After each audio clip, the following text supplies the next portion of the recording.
I, 39 male, discovered my wife had two one-night stands, and now I'm 3 months out from the divorce that ended everything. My ex-wife, 35 female, and I were together for 8 years total, married for five. She worked at an upscale hair salon, one of those places where a haircut costs more than some people's weekly groceries.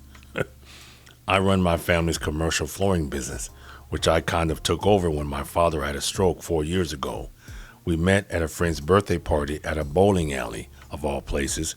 She was there with her cousin, and I was there pretending to celebrate while secretly dreading another night of forced social interaction. But something about her was different. She laughed at my terrible bowling form and bought me a beer when I got her 3 frames in a row. 6 months later, she moved into my apartment. Mm-mm-mm. In my opinion, that's way too soon. Way too soon. A year after that, I proposed at the same bowling alley. A year after that, I proposed at the same bowling alley, which she thought was either incredibly romantic or incredibly stupid, but she said yes anyway. Looking back, the red flags were there from the beginning, waving in my face like a matador's cape. Her ex-boyfriend had supposedly cheated on her with multiple women from his CrossFit gym. She claimed she left him immediately after finding out, but the timeline never quite added up when she told the story to different people. Sometimes it was 3 months after discovery, sometimes it was the same day. The details shifted like sand. Our marriage started strong. We bought a house together, though I put down the entire deposit from my business savings. She had expensive taste in furniture and insisted on renovating the kitchen within the first year. I went along with it because making her happy made me happy. Fellas, I'm going to tell you right now, I don't believe in that happy wife, happy life shit. Don't ever let a woman's happiness be the foundation for your happiness. That's what I told myself anyway. The salon where she worked had flexible hours, which seemed perfect at first. She could work 4 days a week, sometimes five, and still have time for her pottery classes and weekend flea market trips. But flexibility became her excuse for everything. She started picking up evening shifts to cover for her coworkers. Then, on Saturdays, she would do side jobs for extra cash from wedding parties. Her schedule became impossible to track. About 2 years ago, things started shifting in ways I couldn't quite name. She stopped asking about my day. When I discussed problems with suppliers or difficult clients, her eyes would glaze over as if she were elsewhere. She started sleeping on her side of the bed as if there was an invisible wall between us. Morning coffee together became her rushing out the door with a travel mug. The physical distance grew gradually. She used to rest her feet on my lap while we watched TV. That stopped. She used to grab my hand when we walked anywhere. That stopped too. Guys, I keep saying this. Just pay attention. Pay attention. When I tried to initiate intimacy, she had headaches, or she was tired from standing all day at work, or she needed to be up early. The excuses multiplied like weeds in our neglected garden. Her phone became her constant companion. When I asked who she was texting, she would say it was her sister, a coworker, or someone from her pottery class.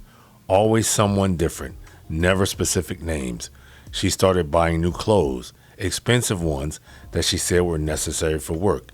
Designer jeans for a hair salon. I don't think that's a big deal, but to some people it is. Silk blouses for cutting hair. When I questioned her about these credit card bills, she accused me of being controlling. She was really starting to piss me off, but I had to dig to get to the bottom of it. She said successful stylists had to look the part to attract high-paying clients.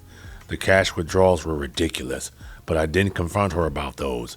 She said the salon had a cash tip pool that they divided weekly, and she needed cash to contribute her share. 3 months before everything exploded, she attended a hair show in Miami. Uh-oh. It was supposedly a mandatory professional development event that all the senior stylists had to attend.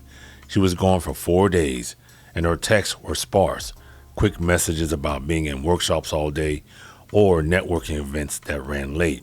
There were no photos and no details about what she was learning. When she came back, she was different, distant in a way that felt final.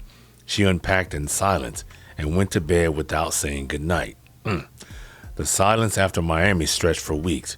We became roommates who happened to share a bed, though even that was barely true anymore. She would often fall asleep on the couch watching TV and stay there all night. I stopped asking her to come to bed. My gut told me something happened in Miami, but I had no proof. Yes, you did. She went to Miami. That's all the proof you need. Just that hollow feeling you get when someone you love becomes a stranger. The cash withdrawals increased after her trip. The salon must have been doing incredible business with all these supposed tip pools she was contributing to. I started tracking the withdrawals in a notebook I kept in my vehicle. The pattern made no sense for someone working at a hair salon, even an upscale one. One evening, she came home at 11:30 with a strange fragrance on her. It smelled like cologne, but I wasn't quite sure. When I mentioned it, she said she had styled hair for a wedding party, and the groom's party must have been heavy-handed with their fragrances, aka cologne. Her clothes went directly into the washing machine. The credit card statement that month showed a charge at a lingerie store for $300. I never saw any of it. When I asked, she said it was a gift for her cousin's bachelorette party. But get this, her cousin had been married for 6 years. I started paying attention to details I had ignored before. Her car's odometer showed way more miles than her usual commute would account for. She was putting almost 200 extra miles a week on that car. When she said she was at the salon, was she really there? The breaking point came 2 months after Miami.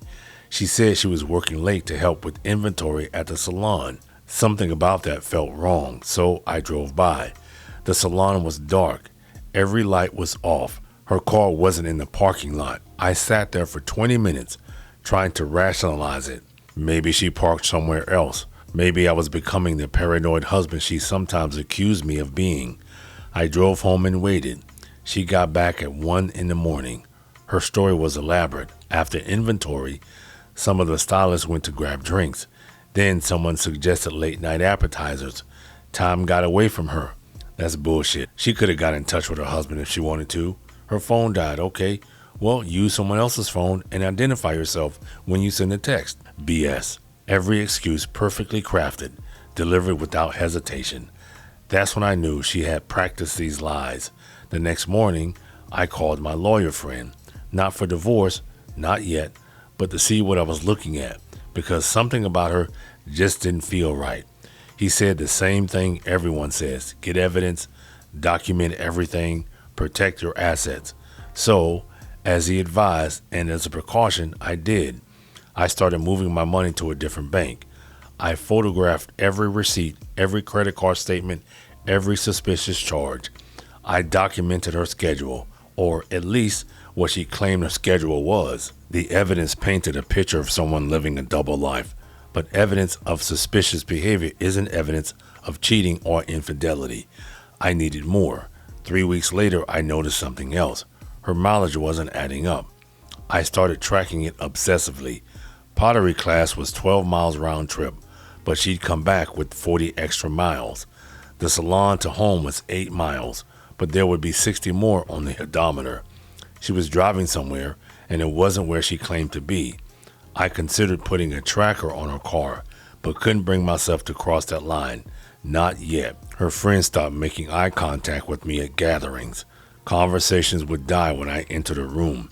Her sister, who used to text me funny memes, went completely silent. They knew something. The pottery classes that consumed so many evenings. She never talked about what she was making anymore. No excitement about glazes or techniques like when she first started.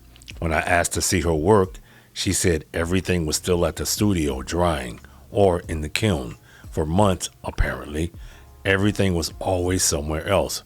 Something told me my marriage was already over, but I just didn't know it yet. I think we both knew it, but neither of us would admit that the betrayal had already happened, that trust was already shattered. We were just going through the motions, waiting for something to force the truth into the open. Little did I know that moment was racing toward us, and when it arrived, it would be worse than anything I had imagined. The truth came out in the most unexpected way. Her sister called me on a random afternoon while I was reviewing invoices at the office. She was crying. She said she couldn't keep lying to me anymore, that what my wife was doing was wrong and I deserved to know the truth. Her sister told me everything. My wife had confessed to her about Miami. She had slept with someone she met at the hotel bar on the second night of the conference, a one-night stand while I was home, thinking she was learning about new hair techniques. But that wasn't even the worst part. There was another one, 3 weeks before Miami, when she claimed to be at a pottery weekend workshop. Another stranger, another bar, another betrayal. Her sister had been carrying the secret for months, watching me play the fool at family dinners. She just couldn't do it anymore. She said my wife had sworn it was just those 2 times, that she was confused, that she felt trapped. What about the one time? Just another classic cheating line BS. Just another classic cheating line BS.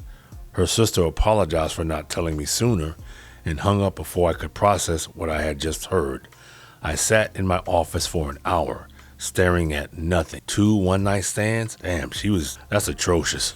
Not an affair, not an emotional connection, just 2 random encounters while we were supposed to be in a loving marriage, while I was working to build our future.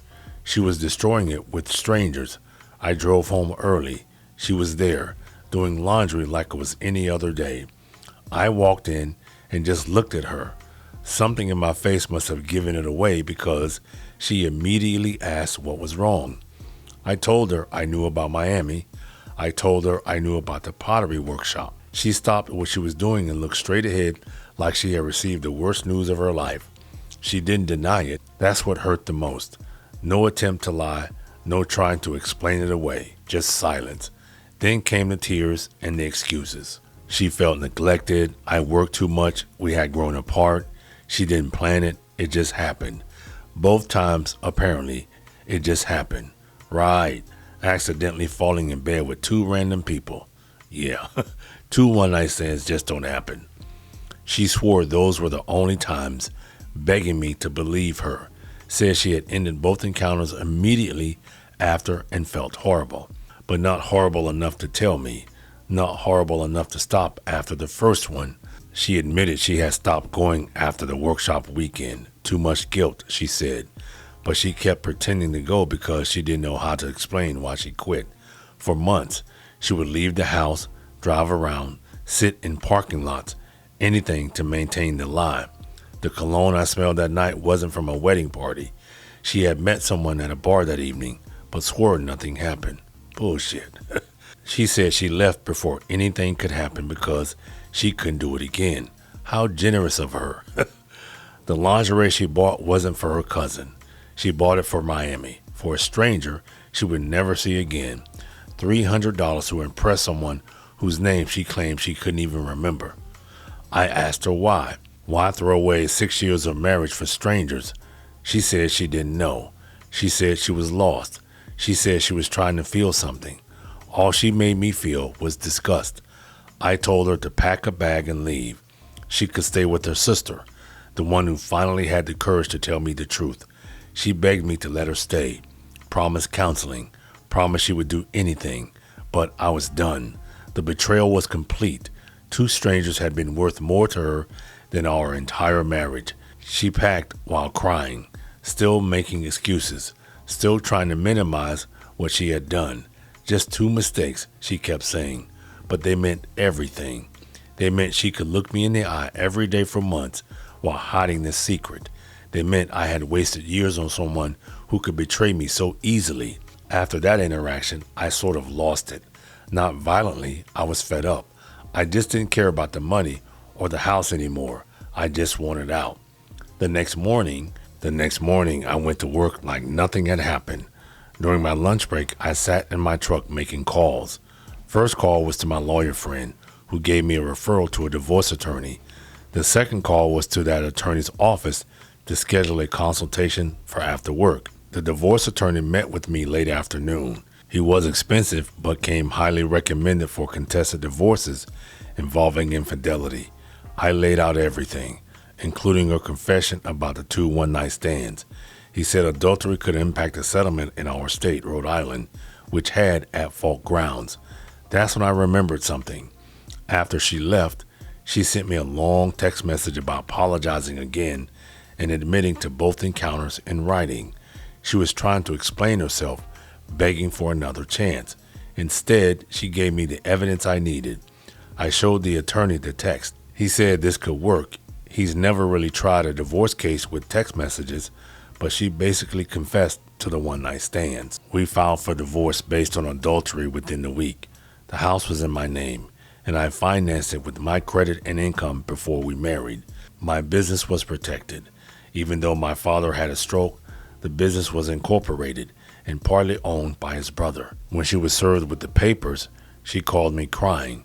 She said she never thought I would actually go through with divorce. She thought we could work it out, go to counseling, and rebuild trust. I told her trust doesn't rebuild after betrayal like that.